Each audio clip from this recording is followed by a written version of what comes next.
Hello, and welcome to the When Depression is in Your Bed podcast. The conversation today continues about rest, and in this episode, I will invite you to begin to expand your definition of what rest means as a way to take a step towards thinking about how you can incorporate more restful practices into your daily life. I'm your host, Trish Sanders, and I am delighted that you are here. Let's get started. In the last few episodes, I've been talking about the importance of rest from a biological perspective, even though our society often tends to discourage restful practices, at least for many people. And I've also spoken about rest as being political because policies and practices and systemic structures influence who really have access to rest. And I've been having these conversations really in hopes of trying to move towards having a conversation about how more people can have more access to rest. And what I noticed as I was thinking about all of these ideas is that if you think about rest as going to bed earlier or sleeping in late or being able to take a 3-hour afternoon nap, then you may never even try to begin to incorporate more restful practices into your life because those options are very limited and not really accessible to most people. If you have a job, you have to be there at a certain time, or perhaps late at night is your only time to reconnect with yourself, and most of us don't have 3 hours in the afternoon where we can just take a nap, at least not in the US. That is not a part of our culture, generally speaking, here. And so I want to start to expand this idea of what rest can mean so that you can begin to think about how to incorporate these much needed and much deserved practices into your everyday life so we can really have everything that we need to be able to manage and respond to and navigate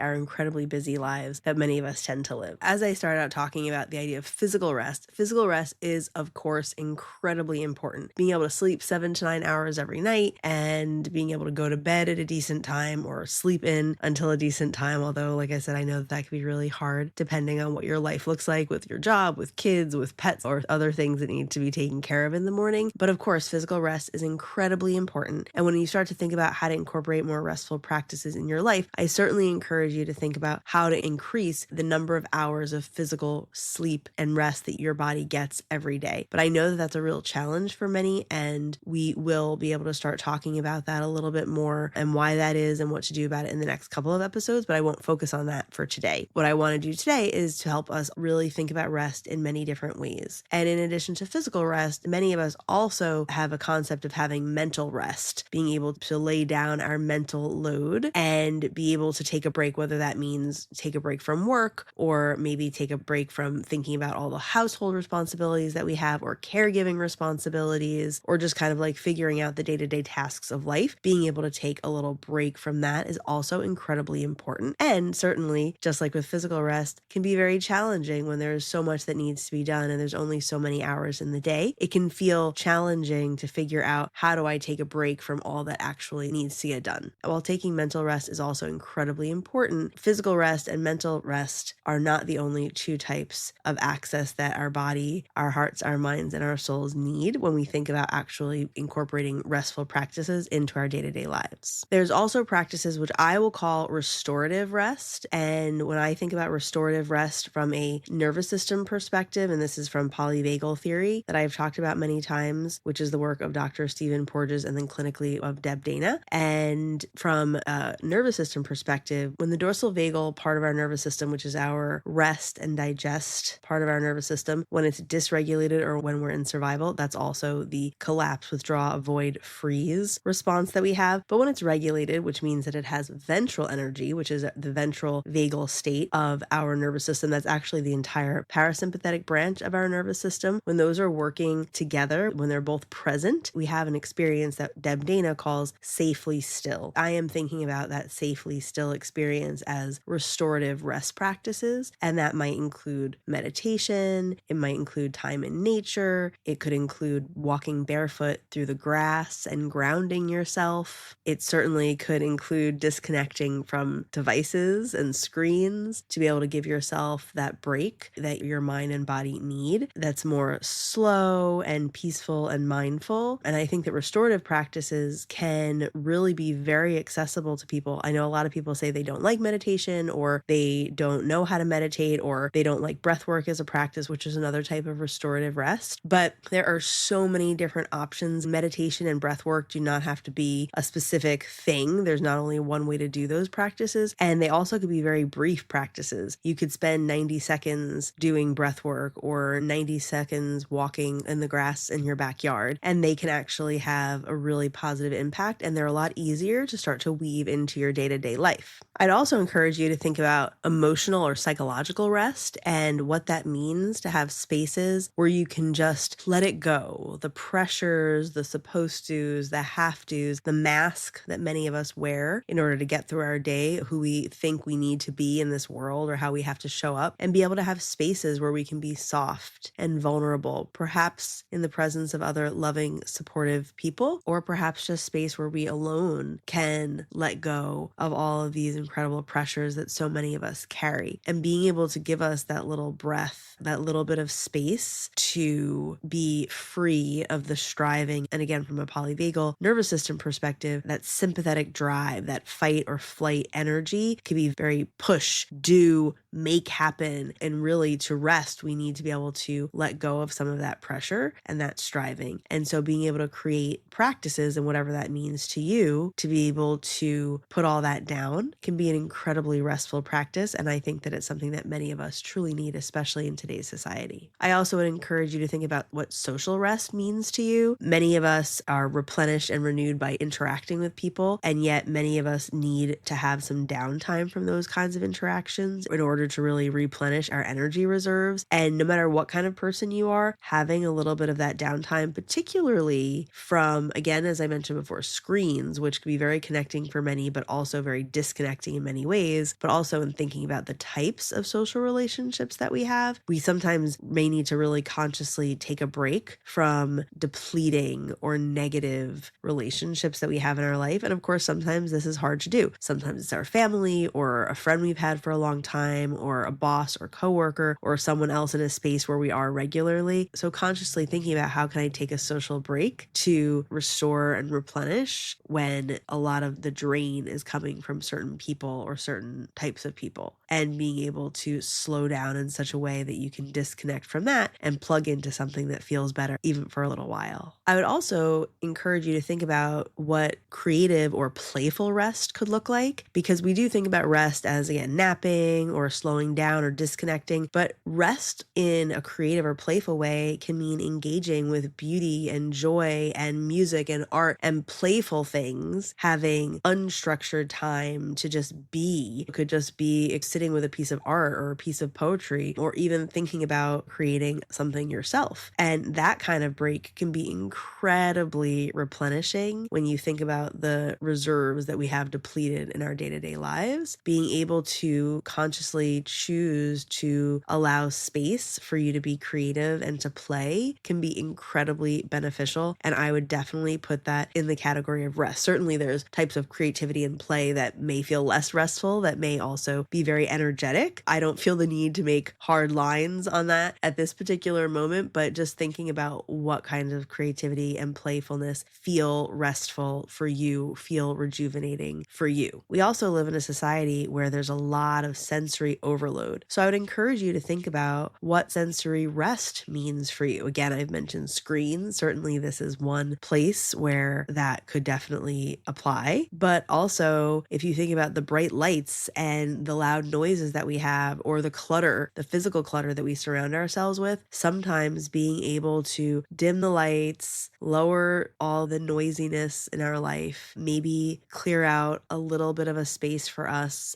maybe just clear off a tabletop or something like that, can allow a lot of easy breathing, allow a lot of release and relief to come with that practice. When you move into something like decluttering, that could sometimes feel very overwhelming. But if you think about, well, how can I just do one small piece that creates relief? Like, how can I stay in that relief space? Again, I'm not talking about this as active decluttering, although that certainly could support wellness in a lot of ways. But to think about, okay, if I fold this blanket or put this pillow nicely on the couch and maybe clear off my end table or something like that, so that I could sit in this space, again, with that sense of relief, that could be a really beautiful, restful practice. And if you consistently do things like that, you may find that over a long period of time, you actually actually may be able to clear out some of your space and create more restful physical spaces in your home. And then the last type of rest I'll be talking about, at least for today, is what I'm thinking of as ancestral or cultural rest. And I've touched on this in the last few episodes about the epigenetics of trauma, that we know that trauma is carried generation to generation, and the exhaustion that many people feel, many different cultures, particularly cultures where their ancestors' labor has been needed for their ancestors to survive. So there's a drive that's innate in many cultures that I have to keep working in order to keep going. Otherwise, there might be actually some sort of life threat. That is in some of our DNA, and that can make rest really challenging. And there's also ways to reconnect and create generational healing. Of course, there's generational trauma, but there's also generational healing. There's a both end there to acknowledge the pain and suffering that we might be carrying, and also to empower us to move towards being able to heal that and becoming conscious around what can create ancestral or cultural rest for you and your culture and where you come from. Certainly, it's very unique to each individual person and their history, but I think it's really worth thinking about. And some ways to do this might be to reclaim rituals from your culture. Maybe it's something that you grew up doing, or your grandparents or great-grandparents grew up doing, you heard about, maybe you never practiced it. Maybe it's something you actually had an aversion to growing up, as a matter of fact, but now you're starting to think about, maybe you're starting to wonder if it has a place in your life. That's a really beautiful practice. And also just the idea of naming that this exhaustion that many people carry with them is real, and it's because of something we know. There's evidence, there's research, there's proof, as if we needed all that proof. I think that people carrying this and seeing this in so many places and so many people and so many cultures and so many communities is proof enough. But now we have evidence that this is something that's happening, and to be able to name that, and that it's not that somebody is crazy or lazy or mentally ill. It's not that something is wrong with somebody. It's actually that we are carrying these generations and generations of pain and trauma and suffering. And rest is one of the ways of healing those things, and being able to name that and allow some more space for rest that doesn't just help you, but actually helps your ancestors. And they say it goes 7 generations back and 7 generations forward, which I find to be a very heartwarming statistic. Statistics not always heartwarming, but to think that something that you could do today for yourself heals that many people in your lineage back and forwards, I think is a really beautiful thing. And I also think about collective rest, and this is certainly in the realm of ancestral and cultural and community rest, that being able to share safely still space with others. I recently had a really beautiful experience of this at the polyvagal retreat that I was at a few weeks ago. I was invited to join someone in some sacred stillness and some shared meditation practice, and it was really quite a beautiful thing. And there's many collectives where that can happen in different ways. Like I said, meditation practices and breathwork practices. I'm starting a new training in the new year for a breathwork practice, and they offer weekly communal breathing practices, and they talk about breathing together, which just sounds truly delightful and replenishing to me. It's part of why I'm joining their community. I think it's a beautiful healing experience, and certainly something that creates rest for me. And you can think about what creates rest for you. There's ways of praying together, drumming together, being present together. That can be really healing. And sometimes if it feels less reachable to think about your own individual rest practices, sometimes joining a collective or community practice could be a really beautiful place to start. So in the next episode, I will be talking practically and giving ideas how you can start to incorporate rest into your everyday life, even if taking naps and sleeping late do not feel like choices for you at this very moment in your life, and they don't really fit into the structure of your life right now. So I really encourage you to think about rest as a conscious choice, something you choose. And it could be something you choose to do, or something you choose not to do, or something you choose to get help with, perhaps, that allows you to slow down enough that you can be more present and more attuned in order to connect with yourself, your body, your spirit, your ancestors, your community, the greater world, so that you have an increased capacity to be able to do all the things that you need to do and that you want to do also, I hope. As our time comes to a close, I ask you to keep listening for just a few more moments because I want to thank you for showing up today, and I want to leave you with an invitation as you hit stop and move back out into the world on your own unique wellness journey. In order to move from where you are today to the place where you want to be, the path may seem long or unclear or unknown. And I want you to know that if that seems scary or daunting or downright terrifying or anything else, that is totally okay. Know that you do not have to create the whole way all at once. We don't travel a whole journey in one stride. And that is why my invitation to you today is to take a step, just one. Any type, any size, in any direction. It can be an external step that can be observed or measured, or it could be a step you visualize taking in your mind. It can be a step towards action or towards rest or connection or self-care or whatever step makes sense to you. I invite you to take a step today because getting to a place that feels better, more joyful, more connected than the place where you are today is possible for everyone, including you, and even when depression is in your bed.